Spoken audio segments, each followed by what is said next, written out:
Good morning students. I hope आप सभी लोग पिछले जितनी भी लेक्चर वीडियोस हैं उन सभी को देख रहे होंगे, और नहीं देखा तो ज़रूर देखिए। इस वीडियो के डिस्क्रिप्शन में आपको 10th की, 12th की, 11th की, 9th की सभी क्लासेस के फिजिक्स पोर्शन की जो लेक्चर वीडियोस हैं वो आपको मिलेंगी। और इस वीडियो को पूरा देखिए क्योंकि बहुत इंपॉर्टेंट चीज़ें हम इसमें डिस्कस करने वाले हैं। हम अब थ्योरी लेक्चर्स के साथ साथ अपनी प्रैक्टिकल सीरीज़ को भी शुरू कर रहे हैं। हमारा हमेशा से ये प्रयास रहा है कि आपको फिजिक्स में थ्योरेटिकल नॉलेज के साथ साथ उसकी जो आपके सिलेबस में एक्सपेरिमेंटल जो उसका सिलेबस है उसको भी धीरे धीरे हम कवर अप करते चलें। गर्मी ज़्यादा है मुझे ये पता है, लेकिन आप लोग घर में हैं और आप लोगों के लिए टीचर्स लगातार आपके लिए वीडियोस बना रहे हैं गर्मी में, तो आप लोग प्लीज़ उनकी उस मेहनत को सफल कीजिए और इस वीडियो लेक्चर्स को पूरा देखिएगा। चलिए, तो हम लोग ये जो आज पहला एक्सपेरिमेंट जो शुरू करने वाले हैं वो आपको दिख ही रहा है, that is verification of Ohm's law. तो ये जो पर्टिकुलर एक्सपेरिमेंट है, ये एक्सपेरिमेंट आपके सीबीएसई बोर्ड में क्लास 10th और क्लास 12th दोनों में ही है, बस थोड़ा थोड़ा रूप बदला हुआ है। जहां सीबीएसई बोर्ड क्लास 10th में ये कहा जाता है एम में to verify the Ohm's law, okay, वहीं 12th में इसका स्टेटमेंट थोड़ा डिफरेंट है। 12th में इसका स्टेटमेंट है कि to plot the potential versus electric current and to determine the resistance per unit length. हालांकि दोनों ही स्टेटमेंट सुनने में अलग अलग लगते हैं, लेकिन दोनों ही एक्सपेरिमेंट्स का जो मोटो है, जो उनका बेसिक सिद्धांत है, वो दोनों का ही सेम है, ओम्स लॉ। तो इस एक लेक्चर वीडियो में हम क्लास 10th के और 12th के दोनों एक्सपेरिमेंट को कवर आसानी से कर लेंगे। आप वीडियो में अगर अभी भी आए हैं तो पहले फट से लाइक बटन दबा दीजिए, चैनल को सब्सक्राइब कर लीजिए, और आज ही हम इस ओम्स लॉ के एक्सपेरिमेंट को पूरा परफॉर्म करके इसकी रीडिंग्स लेकर और सब इसका अपना काम कंप्लीट करेंगे। तो ओम्स लॉ में जो ओम्स लॉ का बेसिक सर्किट डायग्राम है वो ये है। आप लोग 10th और 12th में पढ़ चुके होंगे कि ओम्स लॉ ये कहता है कि अगर किसी कंडक्टर, अगर कोई कंडक्टर है, मान लीजिए कोई कंडक्टर वायर ए बी है, और अगर इसकी फिजिकल स्टेट्स में कोई चेंज ना किया जाए, इसकी जो फिजिकल स्टेट्स हैं, इसकी लंबाई, चौड़ाई, टेम्परेचर, डेंसिटी या मटेरियल क्वालिटी में चेंज ना किया जाए, तो इसके सिरों के बीच लगाए गए पोटेंशियल डिफरेंस और उस डिफरेंस के कारण फ्लो होने वाली करंट का जो रेशियो है वो हमेशा एक कांस्टेंट क्वांटिटी रहेगा, कांस्टेंट क्वांटिटी रहेगा। और इसी कांस्टेंट क्वांटिटी को हम बेसिकली रेजिस्टेंस के नाम से जानते हैं। तो हमने थ्योरी में ये पढ़ा भी था कि अगर रेजिस्टेंस कांस्टेंट है, यानी V और I का रेशियो कांस्टेंट है, आप एक लीजेंट में अगर इधर V ले लें, इधर लीजेंट में I ले लें, या इधर I ले लें, इधर V ले लें, तो जो कर्व है वो एक लीनियरली कर्व होगा जो 45 डिग्री पे इंक्लाइंड होगा, ताकि हर एक पॉइंट पर जो आपका V और I का रेशियो है वो कैसा रहे, बराबर रहे। तो अगर इस पॉइंट पे करंट I1 है, इस पॉइंट पे करंट I2 है, इस पॉइंट पे करंट I3 है, इस पॉइंट पे पोटेंशियल V1, इस पॉइंट पे पोटेंशियल V2 और इस पॉइंट पे पोटेंशियल V3 है, तो ओम्स लॉ हमसे ये कहता है कि जो रेशियो है V3 ओवर VI का, that is V1 over I1 is equals to V2 over I2 equals to V3 over I3। तो बेसिकली हमें 10th में तो सिर्फ इसको वेरीफाई करना है, और 12th में इस जो हमारी रीडिंग से जो ग्राफ आएगा, जो कर्व आएगा, उस कर्व का स्लोप निकाल के, उसका स्लोप कैलकुलेट करके हमें रेजिस्टेंस पर यूनिट लेंथ भी निकालना होगा। तो ये हमारा टारगेट है आज के इस एक्सपेरिमेंटल वीडियो में। अब समझते हैं सर्किट को। तो सर्किट 10th में ही आपने पढ़ा था कि circuit is basically a pathway which provide the path for the flow of electron charge, okay, कि सर्किट एक टाइप का पाथवे है, एक टाइप का रोड है जिसपे इलेक्ट्रॉन फ्लो करते हैं, जो करंट के फ्लो के लिए हमें रास्ता देता है। और अगर यही रास्ता कहीं से टूटा हुआ हो तो हम उसे सर्किट ब्रेक कहते हैं, और हमारा जो सर्किट है वो कंप्लीट नहीं होता, यानी करंट फ्लो नहीं होती। तो circuit is basically a pathway for providing the path of the flow of electron. तो ये हमारा ओम्स लॉ का सर्किट है। इसमें देखते हैं क्या क्या कनेक्टेड है। तो सबसे पहले तो बैटरी जुड़ी हुई होगी, और बैटरी के साथ एक की, ताकि आप सर्किट में प्लग इन प्लग ऑफ कर सके, स्विच को ऑन ऑफ कर सके। ये एमीटर है जो बैटरी के साथ सीरीज में जुड़ा हुआ होगा। जिस रेजिस्टेंस को आप, जिस कंडक्टर का रेशियो आपको निकालना है पोटेंशियल और I का, उस कंडक्टर को हमेशा आप देख लीजिए जो वोल्ट मीटर है उसके सिरों पर लगाते हैं, वोल्टेज के सिरों पर इस तरह लगाया जाता है। ये ध्यान रखिएगा कि जिस कंडक्टर के लिए हम ओम्स लॉ को परफॉर्म कर रहे हैं वो कंडक्टर हमेशा वोल्ट मीटर के साथ पैरेलली जोड़ा जाता है। उसका कारण ये है कि मैंने अभी भी आपको बताया कि जो पोटेंशियल डिफरेंस है वो हमेशा दो सिरों के बीच में जोड़ा जाता है और इसीलिए वोल्ट मीटर को यहां पर कनेक्ट करते हैं। तो ये हमारा रेजिस्टेंस हो गया जिसको हमें कैलकुलेट करना है। ये हमारा टारगेट है, बेसिकली ये हमारा क्या है, टारगेट है।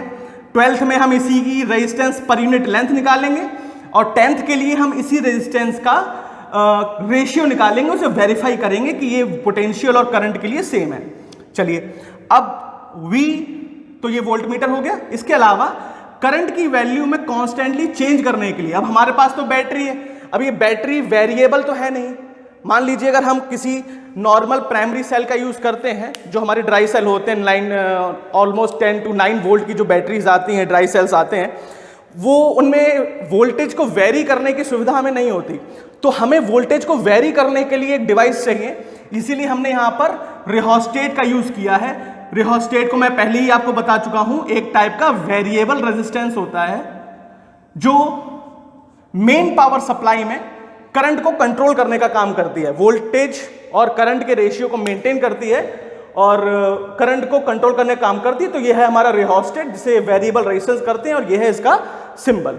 तो ये तो हो गया हमारा सर्किट डायग्राम, हमारा एम, हमारा टारगेट। तो इस सर्किट डायग्राम में ही आपको दिख रहा है कि बेसिकली हमें किन किन कंपोनेंट्स की जरूरत है। हमें बैटरी की जरूरत है, एमीटर की जरूरत है, जो टारगेट कंडक्टर है, resistance wire, sample resistance wire, इसकी जरूरत है, वोल्ट मीटर की जरूरत है और वेरिएबल रेजिस्टेंस यानी रिहोस्टेट की जरूरत है और की जरूरत है, की। तो ये तो हमारा सर्किट डायग्राम हो गया, ये हमारा थ्योरी हो गई ओम्स लॉ की। और अब हम ओम्स लॉ को परफॉर्म करेंगे, देखेंगे कि इसमें किन किन चीजों की हमें जरूरत पड़ती है, किस किस इक्विपमेंट्स की हमें आवश्यकता है, उनका कनेक्शन कैसे होता है और किस तरह इजी मेथड से हम इसको सॉल्व कर सकते हैं, अपनी रीडिंग्स निकाल सकते हैं। चलिए देखते हैं। Okay, now students, so here is our setup shown to you. तो जैसे कि मैंने बताया कि सर्किट में हमारे पास बैटरी होती है। यहाँ पर बैटरी का काम ये बैटरी एलिमिनेटर कर रहा है। अगर आप इसमें ध्यान से देखें तो बैटरी एलिमिनेटर में कांस्टेंट वेरिएबल डीसी सप्लाई देने के लिए अलग अलग मार्किंग है, 2 volt, 4 volt, 6 volt, 8 volt, 10 volt and 12 volt. So basically ये जो बैटरी एलिमिनेटर है ये कांस्टेंट डीसी सप्लाई 12 वोल्ट तक दे सकता है, मिनिमम 2 वोल्ट से 12 वोल्ट तक। ठीक है, तो ये कुछ चीज़ें इसकी रेंज है, ये बैटरी एलिमिनेटर की रेंज है। और चूंकि हमारे बैटरी एलिमिनेटर में ही यहाँ स्विच दिया हुआ है ऑन और ऑफ करने का, इसीलिए हमने जो सर्किट में की देखी थी उसको अलग से अप्लाई करने की ज़रूरत नहीं है। तो ये चीज़ें मैं इसलिए बता रहा हूँ क्योंकि अकॉर्डिंग टू सर्कमस्टांसेस कभी कभार आपकी लैब में जो आपके पास इक्विपमेंट्स होते हैं उनमें ऐसी सुविधा मौजूद होती है, तो ज़रूरी नहीं हर बार आपको की लगाने की ज़रूरत ही पड़े, आप विदाउट की लगाए भी यहाँ पर काम कर सकते हो। ये बैटरी एलिमिनेटर में इसकी प्री इंस्टॉल्ड की दी हुई है। चलिए, इसके अलावा बैटरी का जो पॉजिटिव टर्मिनल है वो कनेक्ट होता है हमारे एमीटर से। आप देखिए एमीटर का सिंबल मैंने आपको बताया था कि एमीटर का सिंबल कैपिटल ए से लिखा हुआ होता है। और अगर आप ध्यान से देखें तो एमीटर की रेंज जो है हमारी वो 0 एम्पियर से लेकर 3 एम्पियर तक शो हो रही है आपको। चलिए, ये हमारे एमीटर की रेंज हो गई। इसके अलावा ये वोल्ट मीटर है, ये वोल्ट मीटर। सो एमीटर के नेगेटिव टर्मिनल से वोल्ट मीटर का पॉजिटिव टर्मिनल, और यही वोल्ट मीटर के पॉजिटिव टर्मिनल पर आपको एक कनेक्शन वायर जुड़ा हुआ दिखेगा पैरेलल में, ये वायर जो कि हमारा सैंपल वायर है जिसके लिए रेजिस्टेंस हम कैलकुलेट करेंगे। और इसके बाद ये वायर रिहोस्टेट से होता हुआ सीधे बैटरी के नेगेटिव टर्मिनल में। तो ये हमारा एक मैनुअल अरेंजमेंट है जिसके थ्रू हम ओम्स लॉ के एक्सपेरिमेंट को परफॉर्म करते हैं। लेकिन हमारे लैब में इसका एक और बेहतर मॉडिफाइड वर्जन मौजूद है और हम देखेंगे कि उसमें अगर एक्सपेरिमेंट परफॉर्म करना हो तो वो कैसे करेंगे। वो मॉडिफाइड वर्जन एक सेट टॉप बॉक्स वर्जन है जो कि आजकल मॉडर्न लैबोरेटरीज में यूज होता है, which is quite simpler to install, quite simpler to arrange and very easy to perform the experiments related to Ohm's law. So let's have a look now. So dear students, ये हमारा थोड़ा एक modified Ohm's law का apparatus है, आपको ऊपर दिख ही रहा होगा ओम्स लॉ एपरेटस। ये प्री इंस्टॉल्ड फॉर्मेट में आता है and it is quite easy to understand for 10th standard as well as for 12th। Circuit इसमें वही है, फंक्शनिंग बिल्कुल सेम है। वैसे ही हमारे पास एमीटर और वोल्ट मीटर है। ये जो ट्यूनर है, ये ट्यूनर हमारे वेरिएबल रेजिस्टेंस का काम करता है, रिहोस्टेट का काम करता है। ये हमारे रिहोस्टेट का काम करता है ये ट्यूनर। ये हमारे पास पावर सप्लाई देने के लिए 2 इनपुट बैटरी के आपको टर्मिनल दिख रहे होंगे पॉजिटिव। तो ध्यान रखिएगा, जितने भी इलेक्ट्रिकल इक्विपमेंट्स आप लैब में देखेंगे उनमें सभी में जो रेड पार्ट होगा वो बेसिकली पॉजिटिव टर्मिनल को रिप्रेजेंट करता है, और जो नेगेटिव पार्ट है वो आपके जो ब्लैक पार्ट है वो आपके नेगेटिव टर्मिनल को रिप्रेजेंट करेगा। और जो वोल्ट मीटर के सिरों के करस्पॉन्डिंग जो रेजिस्टेंस जोड़ा जाता है वो आपको यहाँ पर एक सैंपल रेजिस्टेंस RX दिख रहा होगा। ये एक कार्बन रेजिस्टेंस ऐड है। इसकी कलर कोडिंग के भी क्वेश्चंस हम लोगों ने 10th में और 12th के लिए करे हैं, और 10th के स्टूडेंट्स जिन्होंने कलर कोडिंग की वीडियो नहीं देखी है वो इस वीडियो के डिस्क्रिप्शन में कलर कोडिंग की वीडियो देख सकते हैं। बहुत इजी है, बहुत अच्छे से समझने में आसान होगा आपको, और ये चीज़ आपके 12th में भी काफ़ी काम आएगी। So let's perform this experiment. तो सबसे पहले तो हम इसके जो पावर सप्लाई है, बैटरी एलिमेंटर की पावर सप्लाई, उसको पॉजिटिव को पॉजिटिव टर्मिनल से और नेगेटिव को नेगेटिव टर्मिनल से कनेक्ट कर देते हैं। तो देखेंगे कि जैसे ही हमने कनेक्शन कंप्लीट करे वैसे ही वोल्ट मीटर और एमीटर में डिफ्लेक्शन जो है वो हो गया। अब हम वोल्ट मीटर के करस्पॉन्डिंग हमें जो रीडिंग है वो नोट करनी होगी। हर एक बदलते वोल्टेज के करस्पॉन्डिंग हम लोग रेजिस्टेंस वोल्टेज और एमीटर की रीडिंग को नोट करेंगे। चलिए सो शुरू करते हैं। तो इस initially when tuner is on their minimised mode, then आप ध्यान से देखें तो वोल्ट मीटर की वैल्यू है almost 3.5 volt, while the milliampere is about 72 to 72 milliampere। तो ये चीज़ आप अपने ये आपका फर्स्ट सेट ऑफ रीडिंग हो सकता है। ये फर्स्ट सेट ऑफ रीडिंग में आप नोट्स कर सकते हैं कि that on 3.5 volt the ampere is 72 milliampere। Now on decreasing the rheostat, जैसे जैसे आप रिहोस्टेट को डिक्रीज करेंगे वैसे वैसे करंट की वैल्यू बढ़ेगी। अब आप देखिए, now reading is quite changed. So right now the voltage is almost 3.8 volt and the milliampere current, the current is 80 milliampere। So at 3.8 is 80 milliampere। तो हम एक काम करते हैं, इसको अपने साथ साथ बोर्ड पे नोट भी करते जाते हैं। वीडियो के एंड में आपको मैं बोर्ड पे आपकी रीडिंग्स भी दिखा दूंगा। तो एक बार हम शुरू में देखते हैं कि सबसे पहले हमारा क्या था, 3.5 वोल्ट पर 72 milliampere। सो 3.5 वोल्ट पर 72 milliampere। Okay, so next set of reading is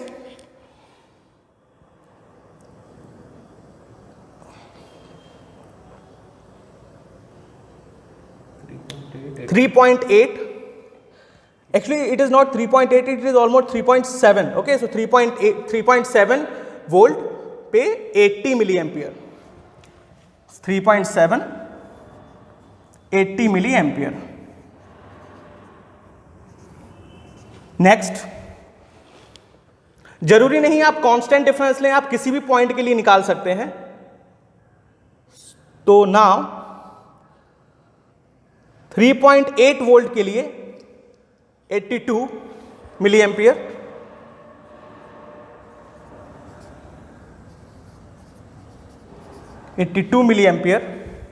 and finally हम 2 रीडिंग और निकाल लेते हैं। ऑलमोस्ट 5 सेट ऑफ रीडिंग्स तो हम कम से कम निकालें ही इसमें। 4 वोल्ट पर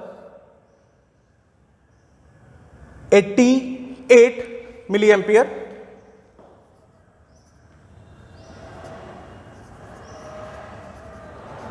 And now the final set of reading is 4.5 volt पर almost 98 milliampere। So 4.5 volt 98 milliampere। So now we have 5 set of readings corresponding to voltage and ammeter। Voltmeter and ammeter for different values of rheostat. तो अब हमें करना क्या है, अगर आप 12th के स्टूडेंट हैं तो बेसिकली आपको इनके रेशियो निकालने हैं और ये वेरीफाई करना है कि हर एक करस्पॉन्डिंग इंक्रीजिंग वैल्यूज के साथ वोल्टेज और करंट का रेशियो किसी एक कांस्टेंट रेजिस्टेंस के लिए, किसी एक कांस्टेंट कंडक्टर के लिए कांस्टेंट होता है अगर इसकी फिजिकल स्टेट में कोई भी चेंज ना किया जाए। तो आप ध्यान से देखें, इस ये जो हमारा रेजिस्टेंस यहाँ लगा हुआ है इसकी फिजिकल स्टेट्स में हमने कोई भी चेंज नहीं किया है। यहाँ पर मैं आपको एक बात बता दूं कि आपको अच्छे से पता है कि हमारे जो इलेक्ट्रिसिटी जब भी किसी कंडक्टर में फ्लो होती है तो इलेक्ट्रिसिटी का अपना एक हीटिंग इफेक्ट होता है, जिस कारण ना चाहते हुए भी अगर किसी कंडक्टर में करंट फ्लो हो रही है तो ना चाहते हुए भी उसमें टेम्परेचर में राइज होना शुरू हो जाता है। तो कभी कभार ओम्स लॉ के एक्सपेरिमेंट को परफॉर्म करते समय ये बहुत सावधानी आपको बरतनी चाहिए कि आपका जो रेजिस्टेंस हो वो लो रेजिस्टेंस का होना चाहिए। अगर आपने हाई रेजिस्टेंस वायर लिया उस कारण हीटिंग इफेक्ट और भी ज़्यादा क्रिएट होगा, जिस कारण आपके जो एक्सपेरिमेंट हैं, जो एक्सपेरिमेंट के रिजल्ट हैं, V और I का रेशियो है वो किसी पॉइंट पर कांस्टेंट नहीं आएगा, आपको स्ट्रेट लाइन कर्व नहीं मिल पाएगा। तो इन बातों का खासा हमें ध्यान रखना होता है। अब इसके आगे अगर हमें देखना है कि एक्सपेरिमेंट में क्या क्या चीज़ें होनी है तो हमने सेट ऑफ रीडिंग्स ले लिया है। अब सेट ऑफ रीडिंग्स को ग्राफिकल रिप्रेजेंटेशन करके हम उसको वेरीफाई करेंगे और 12th के पर्पज से हम इसका स्लोप निकालते हैं जिससे हमें रेजिस्टेंस पता चलेगा और रेजिस्टेंस पर यूनिट लेंथ से हम अपना जो एक्सपेरिमेंट है वो कंप्लीट करते हैं। So the resistance per unit length, for that we should make the graph of taken the set of readings. तो जो सेट ऑफ रीडिंग्स लिए उनका ग्राफ बनाते हैं और देखते हैं क्या क्या ग्राफ बनता है। Okay now, okay so now students, as you see कि जो गिवन सेट ऑफ रीडिंग्स हमने भी कैलकुलेट करी वो हमने इस तरह अपने टेबुलेटेड फॉर्म में नोट कर ली। अब देखिए क्या ना, जब हम लैब मैनुअल्स आप लोग परचेज करते हो, लैब मैनुअल्स में जो आपको एक्सपेरिमेंट का जो मैनुअल दिया हुआ होता है और उसमें जो टेबल के फॉर्मेट दिए होते हैं उनमें ज़ीरो एरर और परसेंटेज एरर, इसके अलावा ज़ीरो करेक्शन, इन सब की टेबल्स भी होती हैं। तो देखिए वो उन डिवाइसेस में प्रॉब्लम आती है जब आपके लिए वोल्टमीटर और एमीटर जो है वो प्रॉपरली कैलिब्रेटेड ना हो। उनके लिए मैं अलग से एक वीडियो सेशन लाऊंगा कि ज़ीरो एरर को कैसे हम ठीक करते हैं, ज़ीरो एरर क्या है, ज़ीरो एरर का फिजिकल सिग्निफिकेंस हमारे किसी भी एक्सपेरिमेंट में क्या होता है। चलिए, तो ये भी एक बेसिक आउटलुक है आपको ताकि समझ में आ जाए कि किस तरह हम एक्सपेरिमेंटल वीडियो सीरीज में आगे बढ़ेंगे, किस तरह हम अपने एक्सपेरिमेंट्स को कंप्लीट करेंगे। तो देखिए बेसिकली हमें रेशियो निकालना था। ध्यान रखिए अभी ये मैं सिर्फ 10th वाले स्टूडेंट्स के लिए बता रहा हूँ। 12th में हम लोगों को इस तरह रेशियो नहीं कैलकुलेट करना, हम उसके लिए स्लोप कैलकुलेट करते हैं, स्लोप निकालते हैं। चलिए, तो 3.5 V/I होता है और so V1 upon I1 that is 3.5 upon 72 into 10 power minus 3। 10 power minus 3 इसलिए किया गया है क्योंकि ये वैल्यू मिली एम्पियर में है, तो मिली एम्पियर को एम्पियर में चेंज करना होगा। इस तरह हमने हर एक सेट ऑफ रीडिंग के करस्पॉन्डिंग अपनी रेजिस्टेंस की वैल्यू निकाल ली और आप अगर देखेंगे तो ये ऑलमोस्ट सभी एक दूसरे के आसपास की ही वैल्यू हैं। 46.2, 46.3, 45.5, 45.9, 48.6। एक ये वैल्यू काफ़ी वेरी कर गई है जो हम परसेंटेज एरर के फॉर्मेट में डालकर उसको जब ग्राफ प्लॉट करेंगे तो कैलिब्रेटेड कर लिया जाएगा। चलिए, तो ये तो हुआ हमारे 10th के स्टूडेंट्स के लिए कि देखिए आप ऑलमोस्ट जो है सिमिलर वैल्यूज आ रही हैं, तो इस तरह आप इनके लिए एक एवरेज कैलकुलेट कर सकते हैं। तो अगर आपको एवरेज कैलकुलेट करना है तो ये आपका R1 हो गया, ये R2 हो गया, ये R3 हो गया, ये R5 हो गया, R4 हो गया और ये हो गया आपका R5। तो इस तरह अगर आपको नेट रेजिस्टेंस निकालना हो तो आप 48.6 plus 46.2 plus 46.3 plus 45.5 plus 45.9 upon 5 कर सकते हैं और तब आपको जो नेट वैल्यू मिलेगी वो कितनी मिलेगी? 40। ठीक है,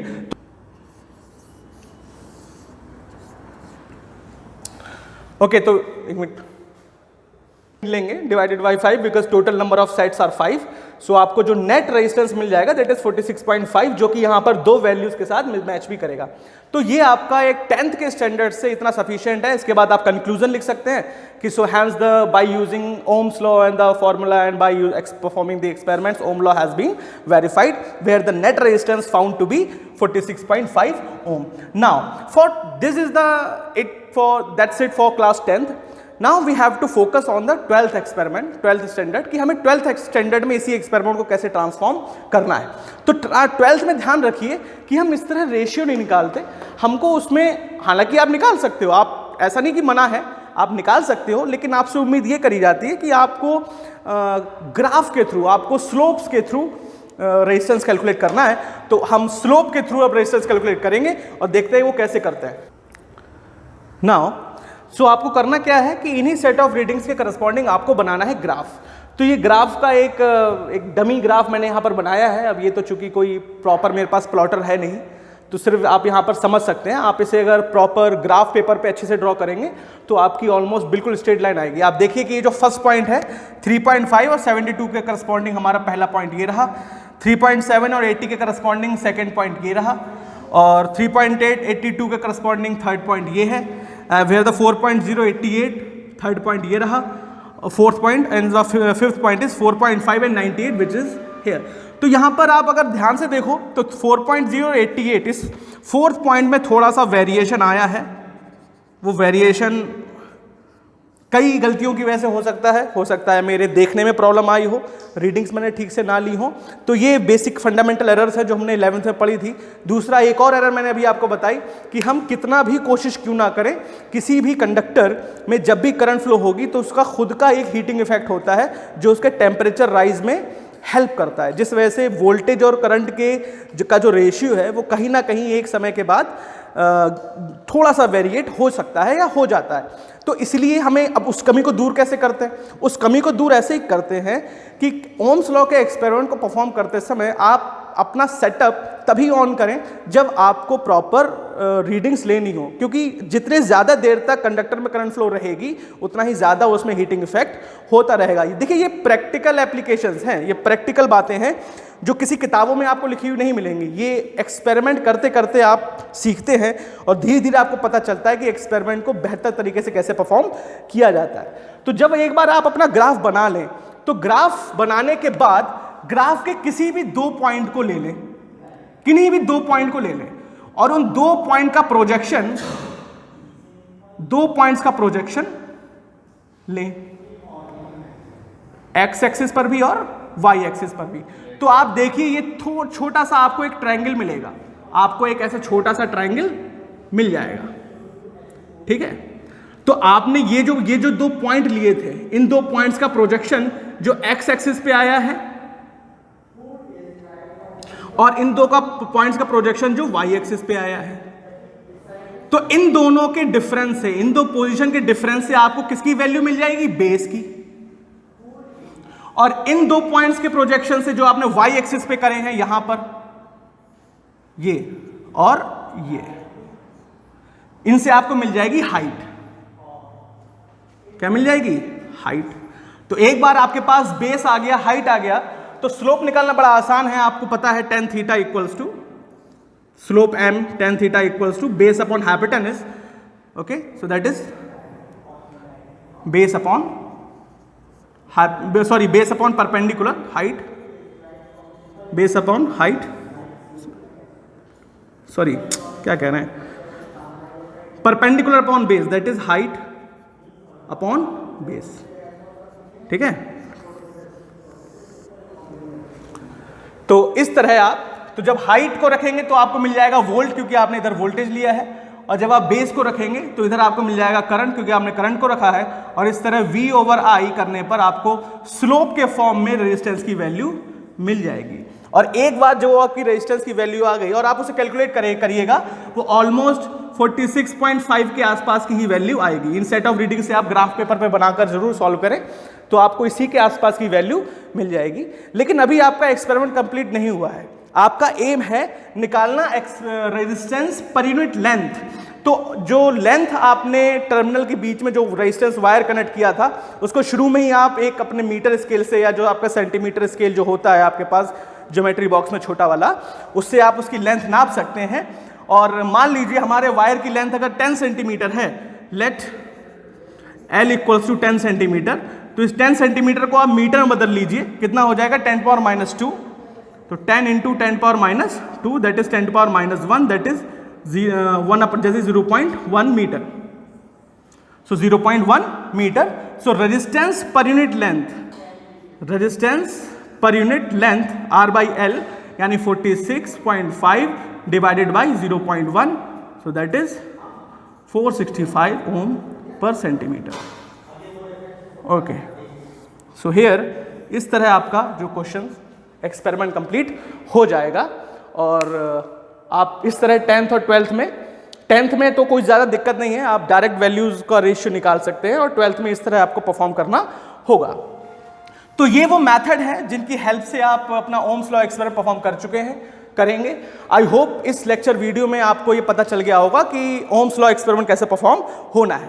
तो अब आगे आने वाले लेक्चर वीडियोस में आप ध्यान रखिए, जितने भी लेक्चर वीडियोस हैं उन सभी में हम अपने एक्सपेरिमेंटल पार्ट को ही कवर करेंगे, और इसलिए आप चैनल के साथ बने रहिए, वीडियो को लाइक कीजिए, शेयर कीजिए, सब्सक्राइब कीजिए। और अगर कहीं भी कोई प्रॉब्लम हो, कहीं कोई आपकी क्वेरीज हो, या कहीं कोई डाउट हो, या कोई सजेशन हो, तो प्लीज़ कमेंट बॉक्स में ज़रूर लिखें।